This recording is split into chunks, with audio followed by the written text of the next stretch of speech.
Assalamualaikum warahmatullahi wabarakatuh. Selamat pagi anak-anak pintar. Apa kabar hari ini? Alhamdulillah, luar biasa, selalu ceria. Hari ini jumpa lagi dengan Pak Warta ya.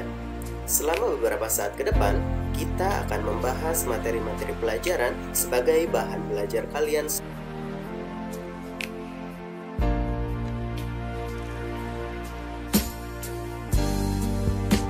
Sebelum kita memulai materi kita kali ini, Pak Warta ingin mengingatkan beberapa aturan kepada kalian. Pertama, kamu harus stay at home hingga pandemi ini berakhir.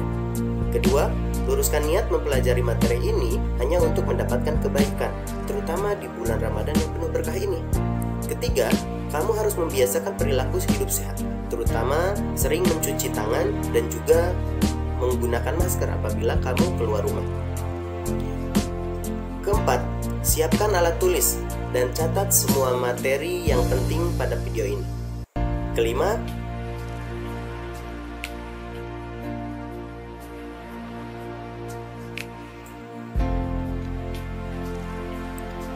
hari ini kita akan membahas materi mengenai energi alternatif.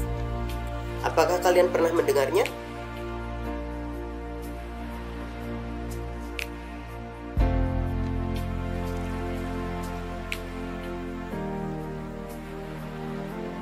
Energi alternatif adalah energi pengganti yang dapat menggantikan peran energi utama yang banyak digunakan oleh masyarakat saat ini.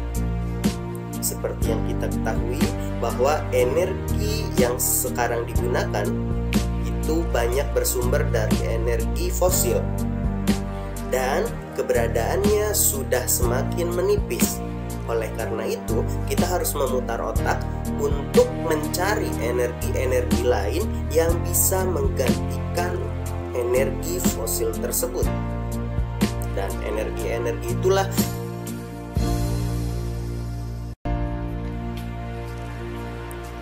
apa saja ya yang bisa kita jadikan sebagai energi alternatif?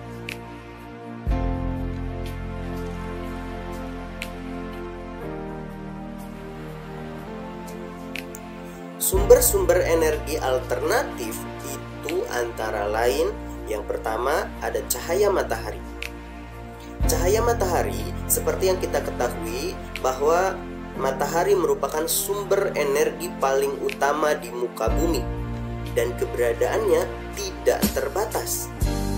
Maka kita harus mengolahnya, kita bisa mengolahnya untuk menjadikannya energi lain yang bisa kita gunakan sehari-hari. Kedua, ada angin. Angin adalah gerakan udara di permukaan bumi yang terjadi karena tekanan udara. Tiga, air. Air yang deras merupakan sumber energi gerak. Keempat, panas bumi. Energi panas bumi atau lebih dikenal dengan nama energi geotermal merupakan energi yang berasal dari panas yang disimpan di bawah permukaan bumi. Kelima, gelombang air laut. Gelombang air laut ini saat memecah di pantai menghasilkan banyak energi. Energi-energi inilah yang kemudian diubah menjadi energi lain yang dibutuhkan oleh manusia. Keenam, ada bahan bakar bio, yaitu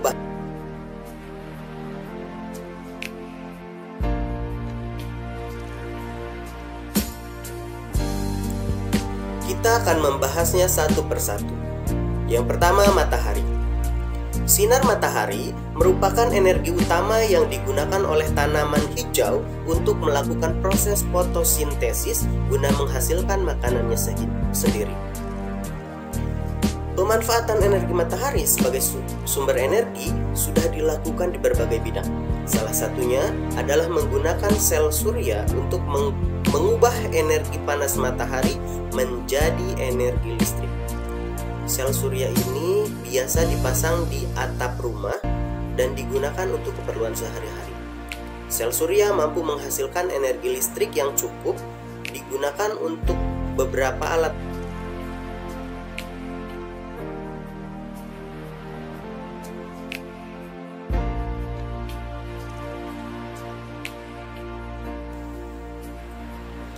Yang kedua, angin.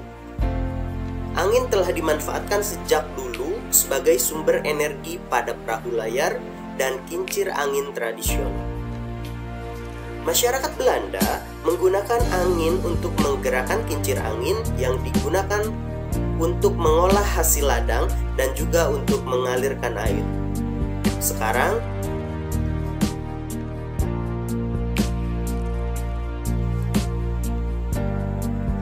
selanjutnya ada air. Aliran air dapat digunakan untuk menggerakkan kincir air. Kincir air dihubungkan dengan generator sehingga bisa menghasilkan energi listrik. Prinsip ini telah digunakan oleh pembangkit listrik tenaga air atau lebih kita kenal dengan nama PLTA. Untuk menghasilkan energi listrik dalam jumlah besar sehingga bisa digunakan untuk masyarakat.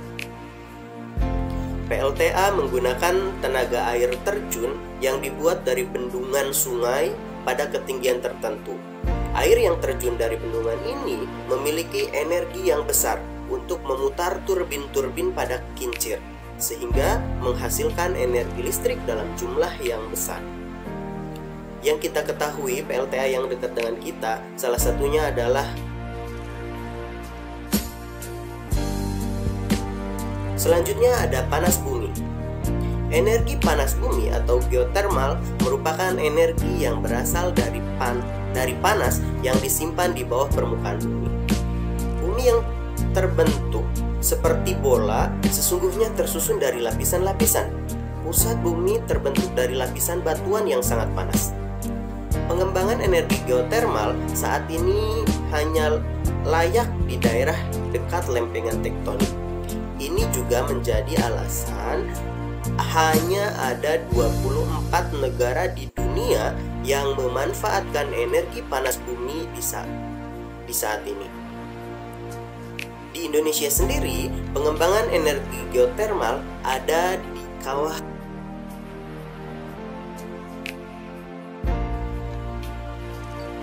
Selanjutnya ada gelombang air laut. Energi gelombang laut merupakan energi yang menghasilkan listrik. Sebagai pembangkit listrik dapat dibuat serupa bendungan beda yang akan memanfaatkan air laut untuk memutar turbin sebagai alat untuk menghasilkan energi listrik. Kekurangan dalam pembangkit listrik ini yaitu pembangkit listrik hanya dapat menghasilkan listrik selama ombak mengalir masuk atau keluar. Hal ini terjadi hanya kurang lebih.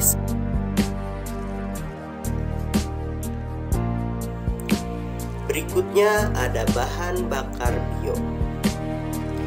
Baik itu biogas, biodiesel maupun bioetanol. Bahan bakar bio yang berasal dari tumbuhan, diantaranya tumbuhan berbiji yang mengandung minyak seperti bunga matahari, jarak, kelapa sawit, kacang tanah, dan kedelai. Bahan bakar tersebut dikenal sebagai biodiesel. Biodiesel dapat digunakan untuk menggantikan solar. Sedangkan singkong, ubi, jagung, dan sagu dapat diubah menjadi bioetanol. Dan bioetanol dapat menggantikan bensin ataupun premium. Bahan bakar bio juga dapat berasal dari kotoran hewan. Bahan bakar tersebut dikenal sebagai biogas. Dan biogas inilah yang bisa kita gunakan.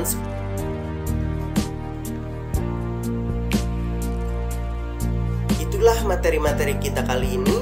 Yang tadi kita sudah bahas tentang matahari, kita bahas tentang angin, tentang air, panas bumi, gelombang air laut, bahan bakar bio, dan lain sebagainya. Dan itulah semua yang disebut dengan energi alternatif. Untuk selanjutnya, kalian bisa mengisi soal evaluasi yang ada pada link di bawah ini. Anak-anak pintar, Warta ucapkan terima kasih telah menyimak materi kita pada video pembelajaran kali ini. Sampai jumpa di video pembelajaran selanjutnya. Wassalamualaikum warahmatullahi wabarakatuh.